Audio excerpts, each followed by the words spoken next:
Rita Yemi wa sungu onre. Rita Yemi e video ni mewu nuna weti laki yore. Dokbe magbon ni agbon gemi ni agbon ayewa. Ije le video ni une beno ya sunu na bo video ijore ri la diawe yen ri do wigbo ina wa mi obi edo no like ibania o obi edo no toast ibania Rita Yemi kwe no ekwe no lele no make na yan we go biri no bi ewo yi Rita Yemi do pe video ni date me tak ti ba ta we me wa like yore do ta ba do pe video ni nu ala sun wo Rita Yemi nena gi mi no ala ju bi ekwa emi nu ala sun wo ogbo no bi eje Nigeria no less or more ayi when he can't be when only vibros when no agbuku ya kan no even we those about space or you may be worry ma be no gbezo oge we no gbezo oge ma Rita Yemi oge ogba wonu be no oge gba wonu lu eri yori bi to oge ugodo deep up ogini yorita ugodo deep up keneba na dan e video we na always is last year make it one ega kiaro wi is last year no we no be that masses de gene Junior Pope yahu ugo fira the time with Junior Pope take back boku right and for here who go feel right the time when Junior Pope take back make it right and for here for me whether I do this 1 year. So I use this opportunity to beg up presenters. Next time make una know they call me for all those women rubbish again. Let's do this one may be the end and last. If una dey fight anybody, I know they call for una platform. I know they go they call una. I want maybe the end of you people should call me. Because waiting me I judge for you when I call presenter when you call me just now. Not be the judge for you. They pull like different life from my head. The day when I dey do video, when I dey talk to Rita Yemi, after I don't put copyright for people page. Junior Pope video we take back for the video we do for Sea of Corner, Dada Masses, I be the call and says. You never carry phone. The woman waiting for Italy, I don't get the number again. Primo TV, I get that one number, I be the call and now, you don't carry phone. You say don't pass 1 year when I start to resort you lie. Why Ashawo they talk lie? Why they not they see truth for Ashawo mouth? Now so you almost now so you talk lie yesterday for a platform. We'll go come the book and just now. When I come listen to this foolish Rita, we born for us, we man collect pikin for yan. 27 years, you don't know where the pikin dey. When I go call and come. This one, we will buy clothes for a mama for those cyber space. We could go call and come and listen to the lie. When I dey quarrel with her, where Yuri come and say no do for a boomer house again. Then where I start the quarrel, it be like say person call me that they say Yuri say no do for your husband house again. And yes, person call me, he say Yuri no do for your husband house again. Yuri show breast for live video. Yuri show breast for live video. Now therefore tell that word say. You go see a dumb man when he like just now, Rita, you may go, you know, go agree. May follow him. May go follow, go be like that for talk that word. That period where you show his breast. Now Rita can change and say, this man, they like Yuri. Now Yuri go meet him, tell me the toast him. Yuri, why you dey lie? Yuri, why you dey lie? Since when me come up for Paris, me don't ever toast you again. Since when you dey for a Boma house, me toast you again. When you come see the video, you come run go. And waiting me and you they do for back. Say I want to come visit you. It dey different. You go dey blackmail me for Rita Yemi page. Yuri, na so you be. But now thank God say you don't confess with your mouth. Say you don't go confess with your mouth. You don't go tell the word. Say ekia we to bigger. Will you bother? Or tomo you buy brush for me. When I take brush my teeth, as I don't brush and you call they kiss me. You don't go tell the word. Now you can confess to the world. Waiting me they tell people before, Iyori is supposed to be my wife. I told Iyori not agree for me. Now I be they tell people before. You don't come confess to the world now. So more listen to the video. As I say this video, now we take George case. I not go know the video for some my page again. But I remember the day when I do this video. Iyo when I call me that day. When I talk to Rita, you work. No, I'm not just saying you work. You show your breast. You not for your husband ass again. Now tell us if as I talk to Rita, now I put on for that matter say, he go see a dumb man when he like now. Rita, you may not go agree. Go want me go marry, go bury. Now so I talk at this Rita, you may come out to say, he go do video. As he do video, he say this man they like Iyori so. Iyori you see the video, Iyori you call him. Say me at the toaster. Ashawo dey talk like. Ashawo to we. Mo go.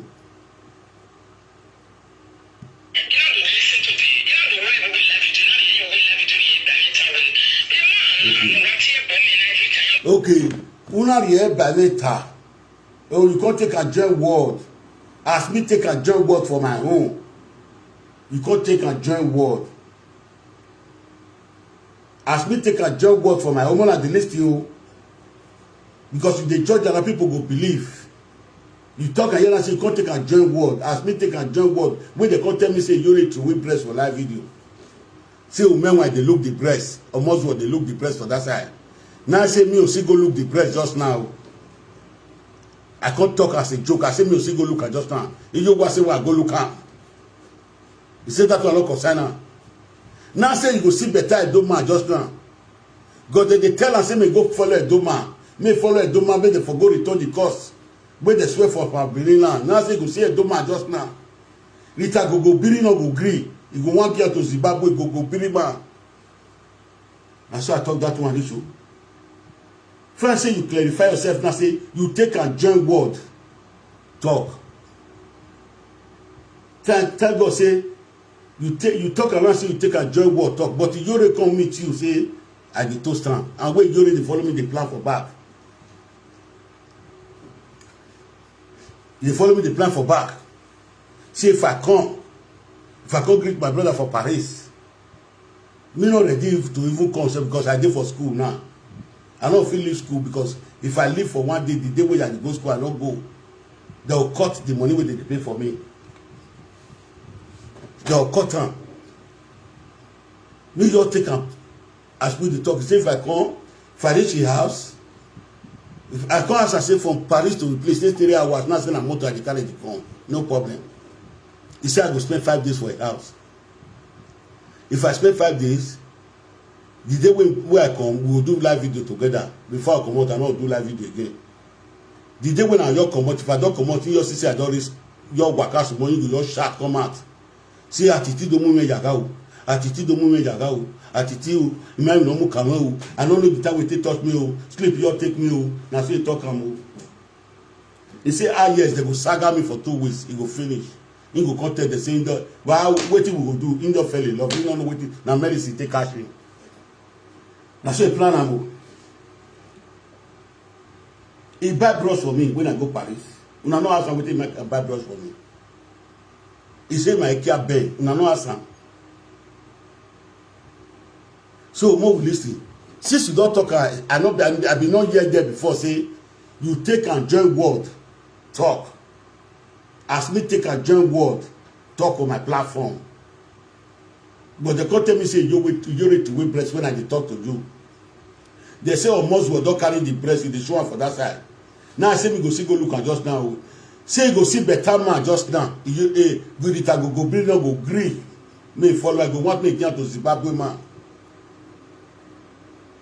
Now so I take a first time video when I do. Thank God say you see talk and I say you take a joy word. Not be waiting you sure say I like him. Although say you need to follow me, they plan for back. Fine, we'll go.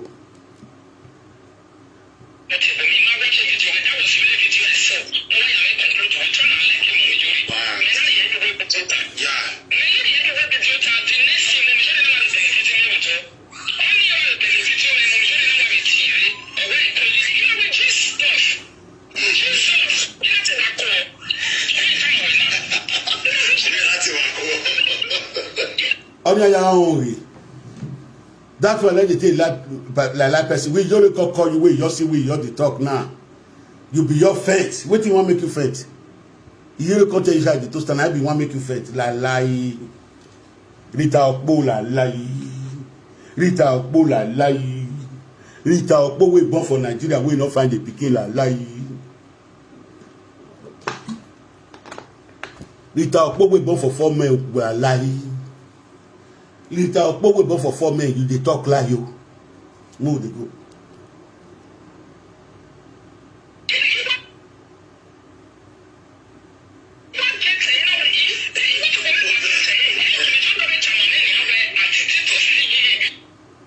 What get you now? With my earphone. You want to put my earphone for here. You want to put my earphone for here. You want to put my earphone for here.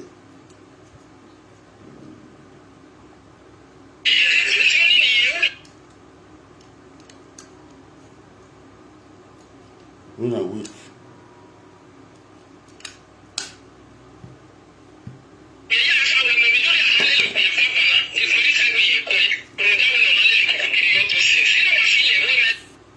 Wetin make me talk that word when they call me for that video when I dey do. Say he go say me follow Benin man now. Rita no go gree because na evil woman. He go want me marry Gogobiri. But they say if he marry Edo man, the problem when he dey he will solve. Me the plan to buy ticket we will take go Benin. We will go find it, go say return the cost. And then they talk say if he marry Edo man, I say if he say me marry Edo man just now, Rita Gogobiri no go gree. You see, I still talk the word now for a platform. As I take a John word talk, when they say Yuri show his breast, they say women when they publish his breast for that side. Now I say I dey go look am. You go say it that no cost animal. Now I say I go look am. Now make me talk that word. Yuri you're wrong, go lie. If I tell you I say that Yuri dangerous pass for this live video, snake. No, that Yuri be snake. Ule area, he go dey carry salt and water, cover face, seeing the tell people truth. Na evil, it was past later again. Time go come with the two will fight come out, now I can't hear everything. When the two fight come out now very soon, now I can't hear everything will pause. Now I go see am. Now I go see what will happen. Where will they go?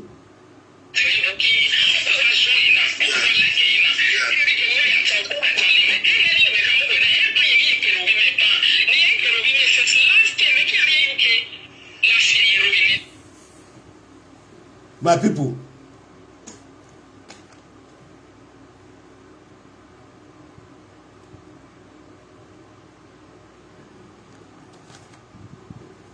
that phone follow no dey. No presenter to call me about this matter. Follow no dey for that phone. The phone not good again. So where would they go?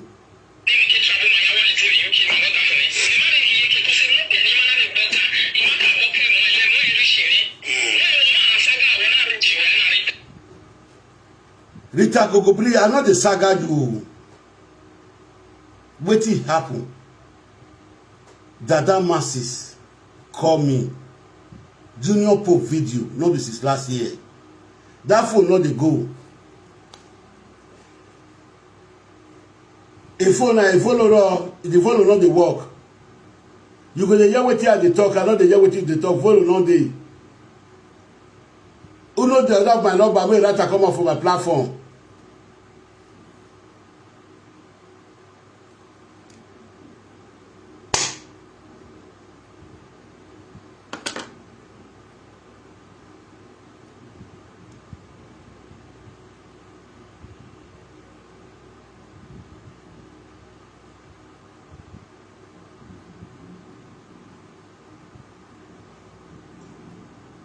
at the conference.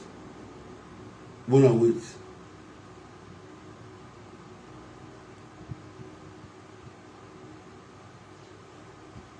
Wanna wait. What that go let me do? Hello? Hello? Hello? Era wuekia yola wuekia. Uma vijore wekia me to egbagbagba. Uma vijore confirm e wete kia me wa don yege. Abuma Demi omenu ye gwa lo, wa wekia me nwena yore to kam wa we ekia me ga don. O bigo. Ma be tu we Yesu ona ni agbon gbera gbeju e. Mo be ta gbon fira video ni yan we betu zuwa ma vijore ta we take kia me don bigo. Wa ni block yi. Ni block yi. Èyàn we wa ye gwa lo, awe kia me ga don. O bigo. Were ni an we da wo we kia yo wo kia. Emi ame ni ju e ma o kan agbeju e. Emi ame ne da ma na mo ba la biju e o kan agbera me no call ni. O ya mo picture wa bi, the picture no ya mu yo. Wa the picture no ya mu yo. Wa the picture no ya mu yo. Ni so bo pa wa the picture no ya mu yo. Wa o wa. Wa sun we de ne wo wa. Wa we Rita Yemi. Rita Yemi no bia ju wa. Rita Yemi when he born for us. As we dey talk, so you no fit come the book am. But if they judge lie now, you no come tell us as you dey born, wey man take collect pikin for your hand. You no come tell us. I no fit go kitchen go take up.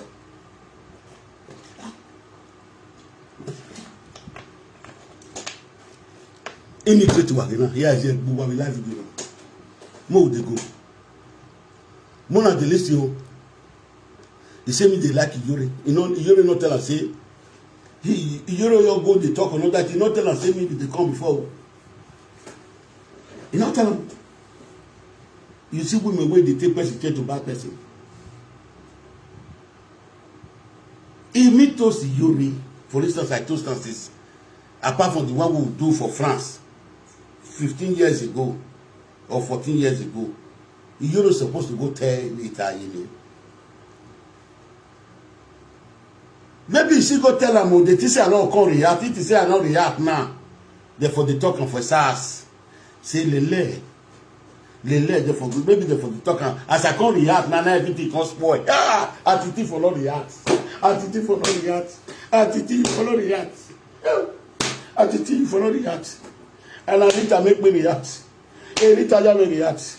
Egbe abala wa gbe ma. Ibo tutu pepper person no good. Now Rita make me react. No go. No go.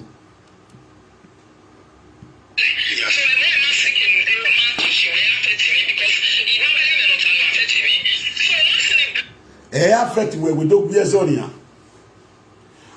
You know they affect you, you know they see what they talk with they affect you. You grow the judge case now. Now say you talk a half of time. Monica go talk to you, you go say no, they affect you. Monica carry your papa beat her, he carry your mama beat her, you say no, they affect you. Now which one could they affect you? Can't tell us the one where they affect you. Una go the sick in silence. Una go they cry for silence.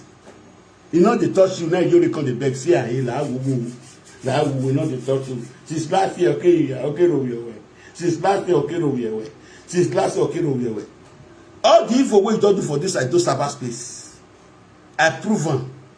So tell you with person they quarrel. I know say that person is my enemy. You go take police, arrest the brother for house.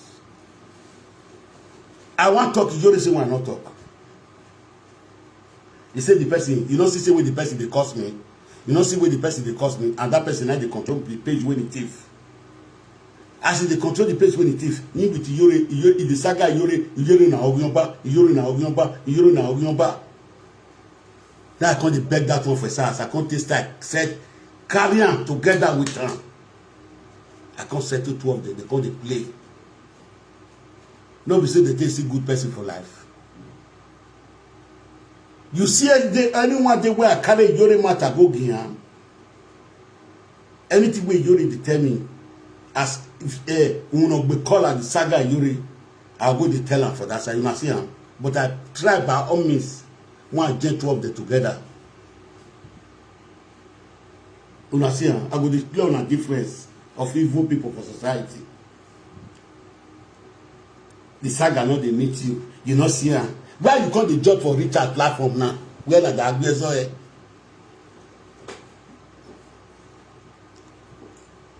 Make una go call Rita. You make come una go tell her say the pikin when he run live for house. Make come tell una how it happen. Make come tell una a brush in the Yore dem in Paris. Where the brush where Yore buy for me for Paris. After I got brush, she call the kiss. That brush he did with me. I not to with that brush. I not to with the brush. He said they with me today. Where would they go?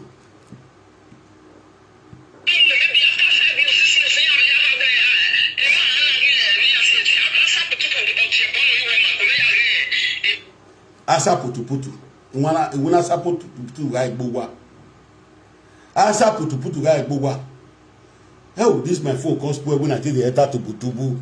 Oh, yeah, I to boy what to go. Landlord and landlady. Mama, imagine when you were there. I will landlord and landlady no right what to go. I not see una again. I will find money to buy phone when I receive month ending.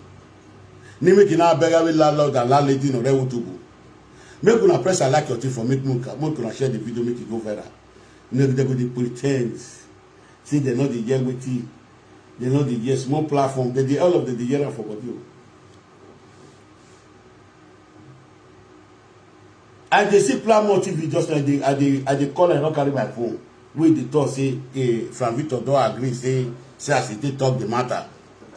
I been one call and me bring the matter when I see the way they talk the matter. No need, the Yore don't confess. No need of the video again of any of Frank Victor they talk on. The Yore don't confess. If you tell me say one not confess before, he don't confess. He say kia me bigger. Or he confess in it. Or when they brush him in the back on, you know kiss on here. Or confess in it, no need. No need of debunking again. No need to go through side, go through again. I did use your kutaya vebo. I wear the work. Where would you go?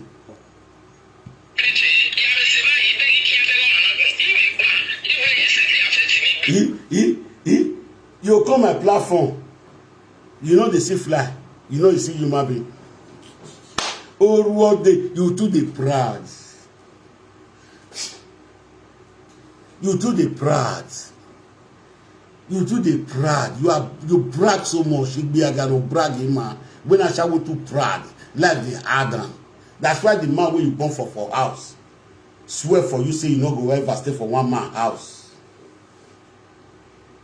Now see what the man tell me because say swear for you after you carry the pikin come off finish. Say you not go ever stay for one man house. That's why they born the two ways they go. Now kid that get Maka Jala. Now be your savior now. You for just go drop her for their papa before they go grow. You know the time when they take grow, they will go they find you at the age of 25 years. 25 years. Now Maka Jala like make you the train take off the one we did from Europe. So you know say Asha would they bond it away before. Because of Maka Jala, Asha would they carry people for us now. Go. I've been no start to analyze my video. I've been want to attend this my math for 2 months before I start to analyze my video. But this guy when you talk for shy and I make me carry your video call it in here. More listening.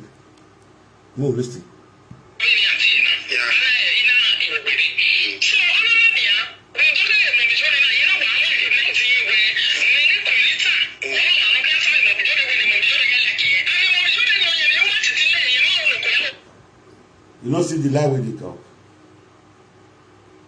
I do video where Yoba come and say Yore to wear breast. So meanwhile, you come and say meanwhile they play video for that side say you wait to wear breast. Already Yore don't do video say you know do for a bomber ass again. Now I talk for inside the video. Go see man when I do man when he like now. Go biri Rita no be man I will me. In my bed not kidding on that when he queen. Whose family for come with the answer queen? The neighbor na papa with mama no give una. Una come dey put am for herself. Say you be queen the born for 5 men. Rita ye me queen we be any say e queen no one or working. Here we queen chloroquine. Queen chloroquine. Queen they born for 5 men. Wow, I don't know what they take queen me. Queen is only one woman that born for 1 man.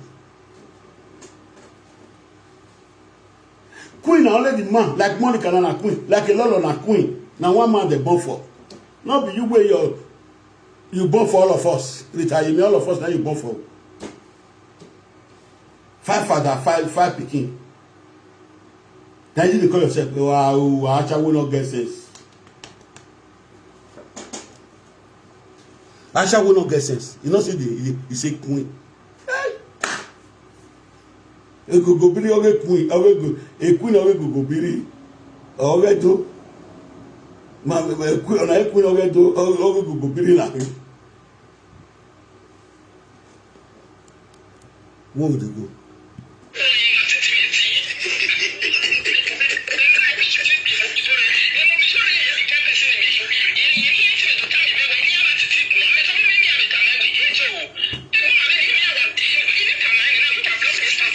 Wow. The time when they call me, up and down, come go talk to the Ogbogbo. He carry your name go local. The time where Ogbogbo your come out, where they carry him name, you carry go as you local, go to Sultan. Where they call me every time, you not block me that time. You not block me that time. Not be when I come quarrel with you for Esther body. Now me block you, not be you block me. Now when I come quarrel with you for Esther body, where you go push track for preach or the movie wife. Now I block you. Since then, you say now he block me. The hell they go.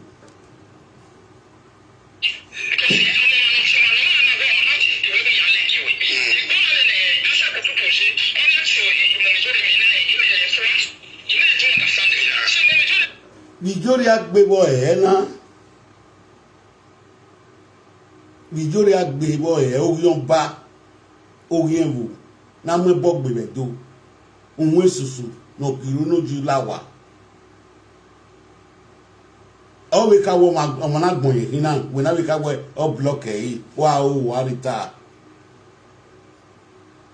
wa o wa ege we na ti me ye mu gbogbo ege gwa na aro yo mo no lati me ni do buta end yo ni wa iro ni ero yo wo e ni do gbon yo ni ero yo e o ma block me bege ni fi anya gbe egbu e wa gbon ohun esusu o tie me wo pa o pe voice gun me we Ogbogbo ni age wo zu loko ni tiwe e na we ni bokun yero wa na ya tiwe we fi o ya pe message go na we ni bokun yero wa ni ha boy ya me atewe wetin make me call you ni bokun na when Monica dey beat your mama beat you them both all of them dey beat you when they carry your mama come out na make me call you ni bokun the time when you with you no kokomo get you no kokomo of Germany won a fight where they want settle now for platform for almost your platform where they talk to you say you not go agree now I call put I beg you no go come on I can't stand ni boku I say message to it I want to talk to Rita yemi ni boku ni ge enwo la wo mo so you talk you call back instantly say I make your day I make you too happy because of me. You forget that matter. Now, so you take forget it. That matter for my platform. If you remember, go talk truth. May go bring and make complain. May they see your disgrace. May they see your lie. Where would they go?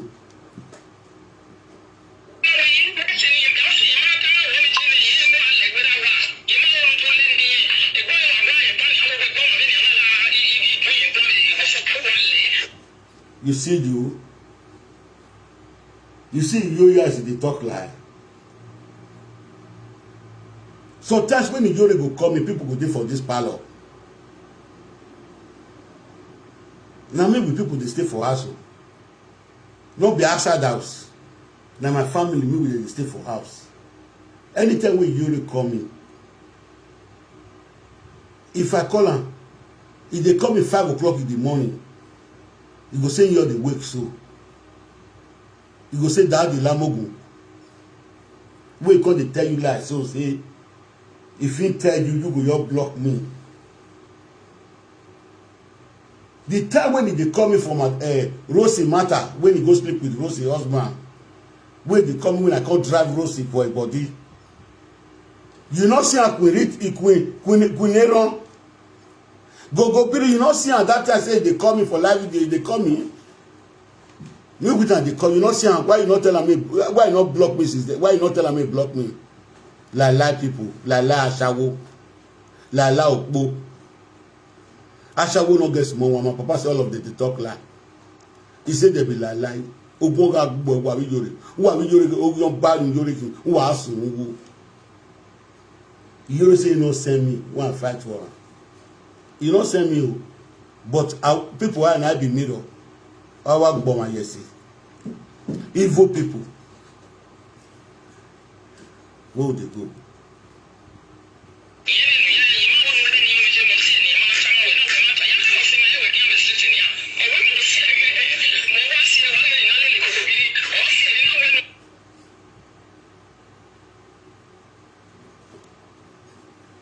No problem.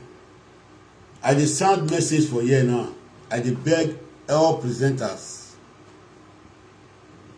If I dey do my work like this, I don't want more than they call me again. If you want to talk, we'll talk. But I don't want you people to call me again to come and ask me questions. I'm begging everybody in the name of God. Rita na evil for this Edo cyber space. Where the old people know. Now because of evil, when they do. Now I go meet them.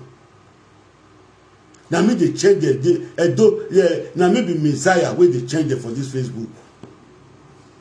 Since the time of Junior Pope, they can see you have copyright for this Facebook. Those way they list it to me now for the whole world. Since Junior Pope, una see here copyright, then they put copyright for Facebook for this Facebook. Una see here and again. He says this last year before he go London. Now he with the go husband go London. Now you're the Sultan. Rita, why you be talk like?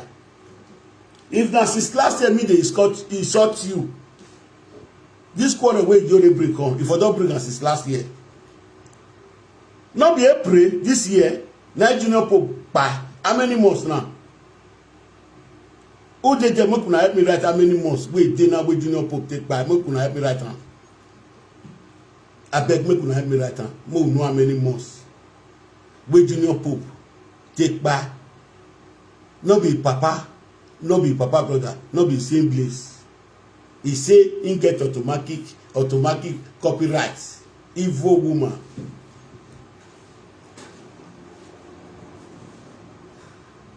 Why Lolo not get copyright automatic? Why Monica not get copyright? Why Mommy Love not get copyright?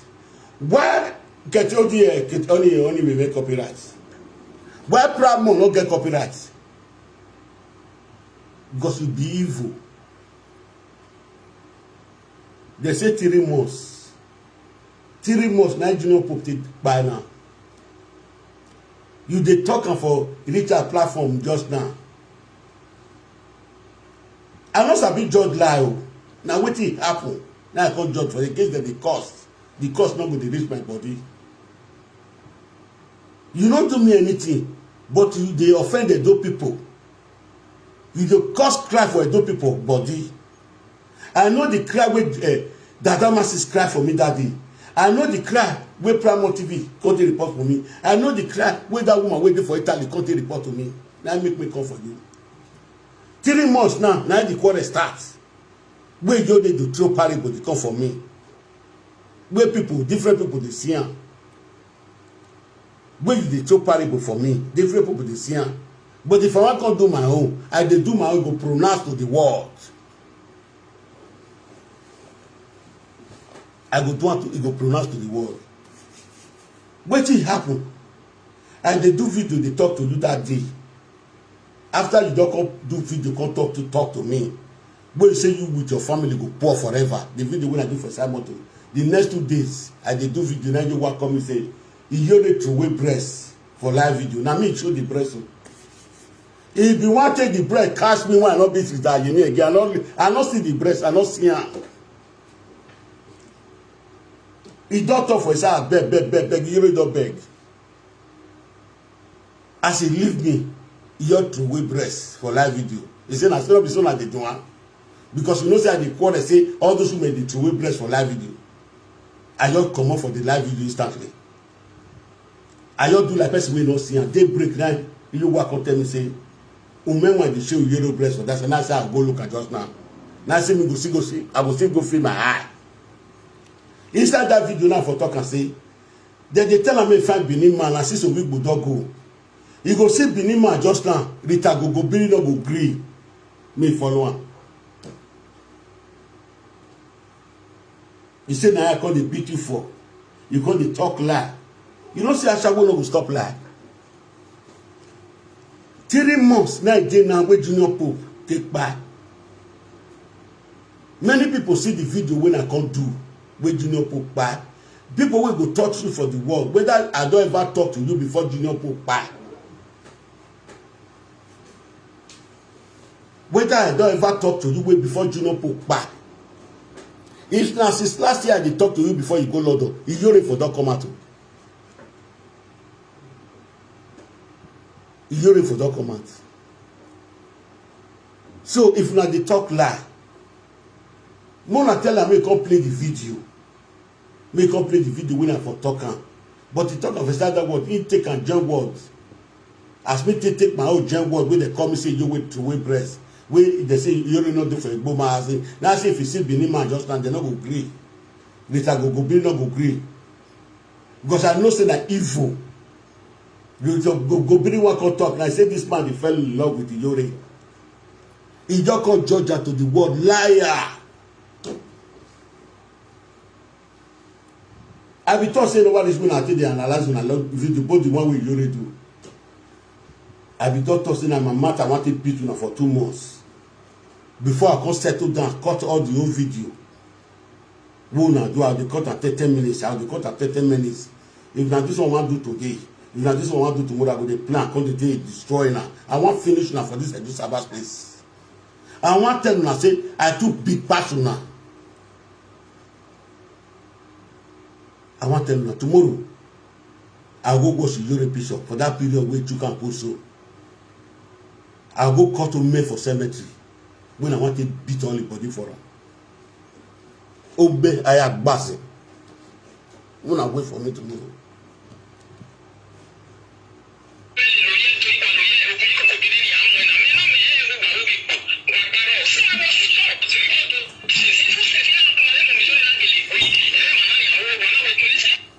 No, they talk like again.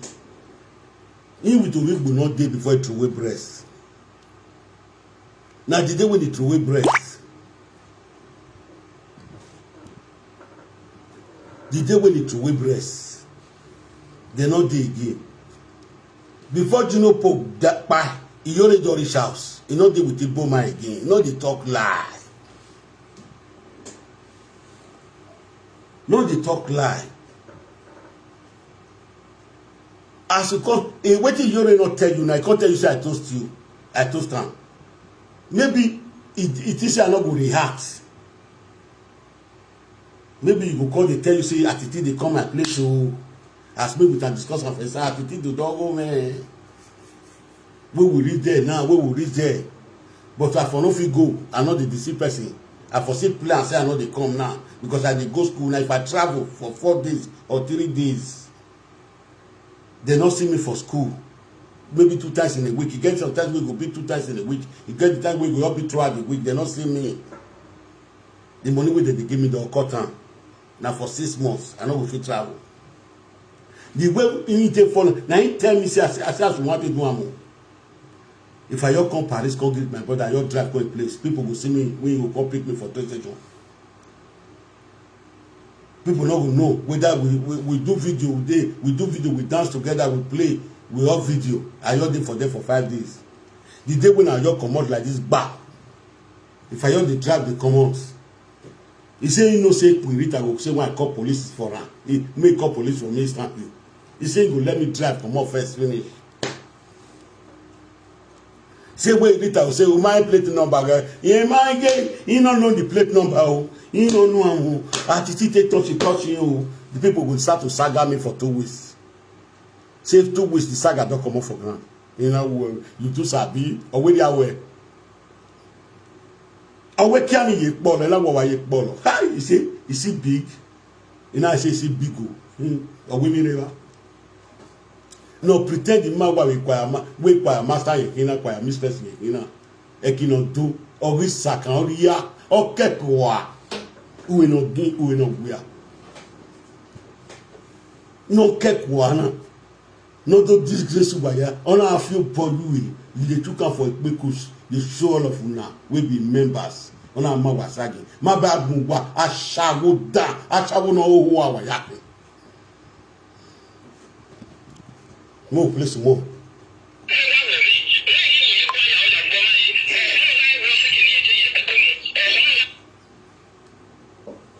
Lie. Why shall we talk lie? My papa tell me say I shall to talk lie. I shall go your fabricate. When they fabricate things, when they talk and come out, people will believe.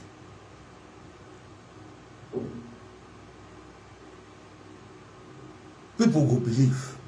Rita, you may not be this one the same you call judge.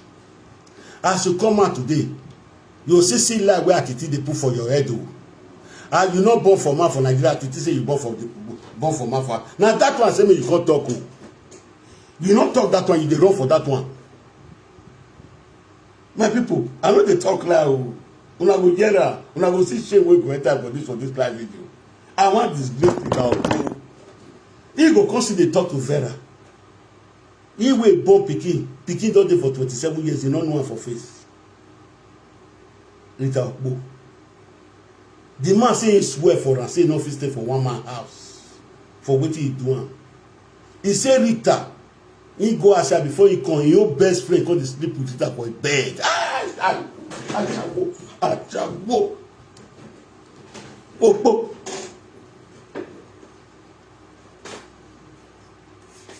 Now this one you really follow the waka. They say best on the same feather flows together. As Milaki talking. Milaki wanyame ne ma ogba tin. Milaki ka we best on the face of flow together. We have flow together with that we don't power we able. You know. The pain and you the cry for side body, they pretend to nana for outside. If they cry for side body, you irritation in a matiti for a color of you Atiti be one, una no know what they take and they mean. If you not go there, you know if you understand.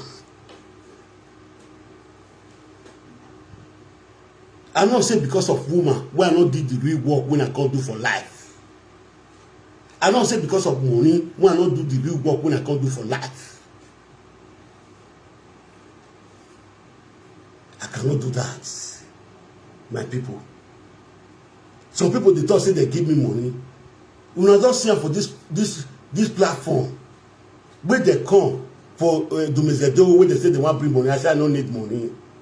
When I don't see when I talk to that matter where that the Pastor Grace concert and up with one girl. When man say one give me venture, I say I know they carry. How much GBC one can give me? Well, I want to because of the cost of Yuri. I call the cost of Yuri. I call the cost with a me. Who's hungry they beat me? And they wonder for people when they trust me, they go they doubt me. They go they talk what I not do follow me. People will know me, I not feel like come and say, Atiti will not do that. I'm ashamed of myself. But you people knows me, the way I behave.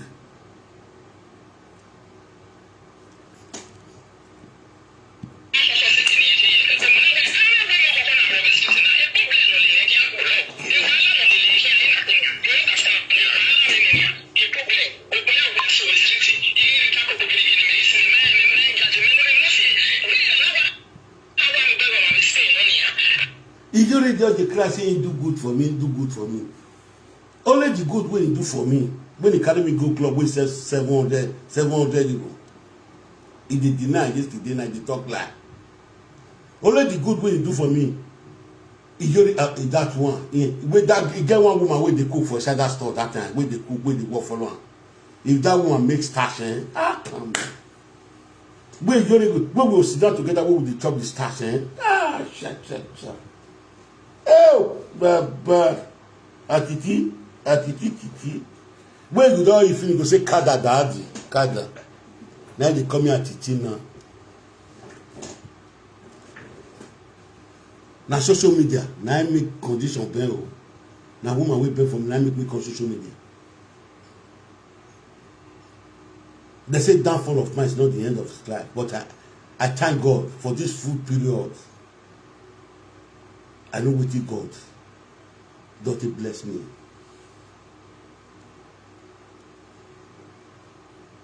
So my people, una do where God will bless all of you. Make una share the video. More place more. Now not say when 1 hour now they cut my video. Now 1 hour. Maybe the minutes go that kind 15 minutes now. Let me check. 46 minutes. Okay. We say have more 15 minutes. Let's go.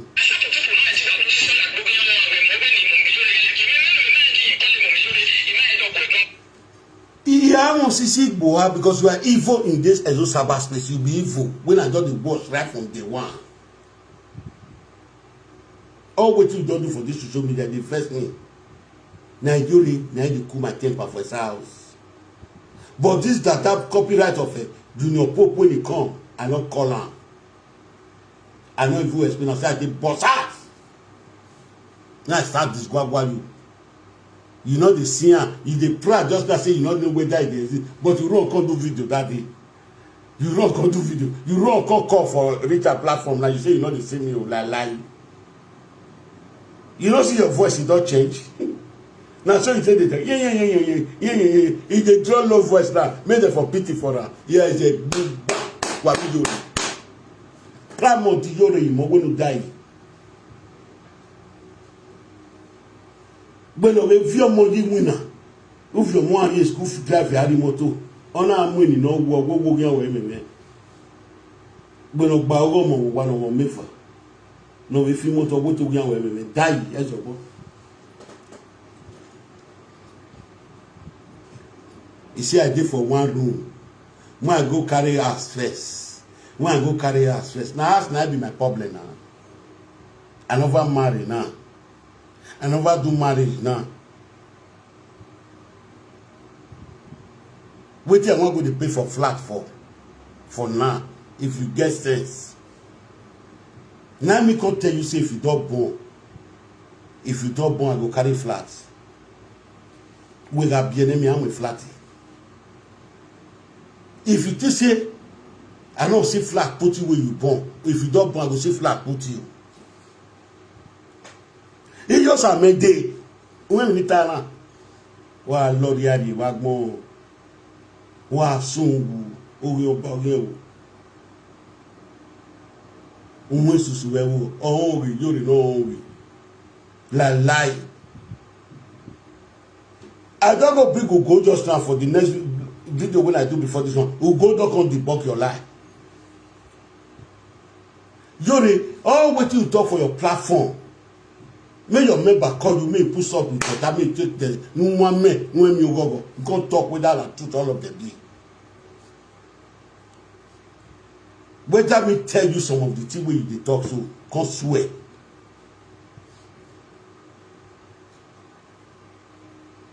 Because we are close, you think that you can bring me down. You are too small. That okay, now your platform is the one there. You go only do one for 2 weeks. I not be woman, I be man. I know the way to tear your part where it is made for your waist. I know the way to tear your corset where it is made for your armpit. I know the way to tear it away. People when it's sharp personal for this social media, don't deal with them. Talk loss on way be rats. You are no fair. Why you work in media? Why muja kere? It disgrace me. I don't even want to cyberspace. You don't see disgrace not the following you now. Another man problem we no, another woman problem we no concern you. You dey swear fake swear. You dey took out for period. They show the whole world, and you say you are a leader to people. The people will see they follow you. It's sad they know because they are rubbish people. They don't have sense. Presenters don't want to tell and truth say it don't fool itself. They do what they swear for now. Atiti push and commands. Atiti disgrace am. The disgrace wey one couple for head before, he follow am. Ọ̀nà fi pọ̀jù yìí, ọ̀nà ká mú ìpọ̀gbẹ́gbẹ́ yìí. You say tó agbẹ́nà gbẹ̀lẹ̀gbọ́ à. But today now, we go down on the bunker. We go down on the bunker. I be what I call you go again. May you not see here for start this video. You go check the next video now go share. I shall go with the fabricate lie, the talk lie. Wetin no happen. I beg, as I did the talk so. Rita don't come out today, can't judge for Rita platform. Mona say me Rita can't judge as man take collect pikin for hand. Una not the year with I dey talk.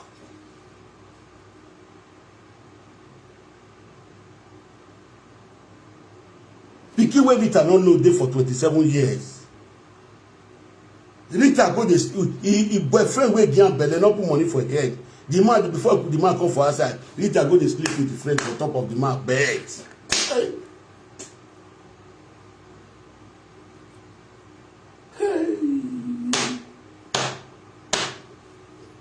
Salubua. Uzon wa mi okay. Uzon wa mi okay. Una puppy smell of the crowd. I know they come outside on puppies. Me they don't want the puppies. We are where we have here. Oh, we are now not to know the do too. Oh, we are now not to know the do too. Wawa sorry puppies. Me me get no wa. Ijore no wana. Ne gbe ma rana no me na. Ni depression kan agbe na no te wa meme o le Morocco down no Morocco na la live video oga gun azuozuo iru le call le delete video na kwa ogogbe in respect me I was then even protect we now only protect we bugore we are only amu we yowa eri be ja o lele we live video wow if you do some video I'll call you me they not going to take and insult you delete that video. Now they do. But all those things where you talk so, Rita, you may go save one. We want to drive you at us tomorrow. Rita, you may not collect your glory. Since when it comes to your life, I did that buyo in Minamae. And me don't come now, no way for salt and water ministry again. It will never exist. Because they destroy our women. Better men, if they get said, they need to stop their wife not to watch you again. Because you are not serving God. I tell you, say that is Nikao, that is Johnny years ago, picture. Pack and enter house, no bring and come out again. Because na image, na you deserve. You did for side Bible, don't serve man image. Am I right? If I'm right, you people should write okay there. You know they cry. You know that they beat up. No. No. Power is my foolish. Power is my foolish. We never start and we will start and people will clap for it. Myself. Now I want to do. So my brothers and my sister, thank you everyone. We will not continue the video. It's a lie. Anything we talk will lie. You know the platform. I see the way I take the debunk now. Because why I don't want to play their voice too much because of copyright when they put for person page. So the little when I want to talk, I don't talk now. I beg, if una dey see the video wey they do, I dey beg una dey sign up for my WhatsApp. This matter go spend 5 years before we finish for this matter. I don't tell una truth. So everybody wey wan chop for the matter, una fit dey chop, but I dey do my own for truth.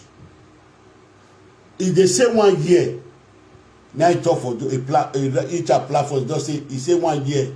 My mommy not dey here now. If my mommy dey for here, go talk the exactly time when this quality start. If you want not dey here, I go talk the exactly time when this start. Now during the time of Junior Pope. You since when Junior Pope by now, it's not up for 4 months. No, just say 3 months. Primo TV know the time when this quality start. That masses know the time when this quality start. They are what the people will come report to me. So Rita, you mean why are you lying? Why are you lying? Why are you fooling yourself? Why are you lying? Why are you fooling yourself? So my people, God bless all of you now. 1 hour don't complete. Bye bye.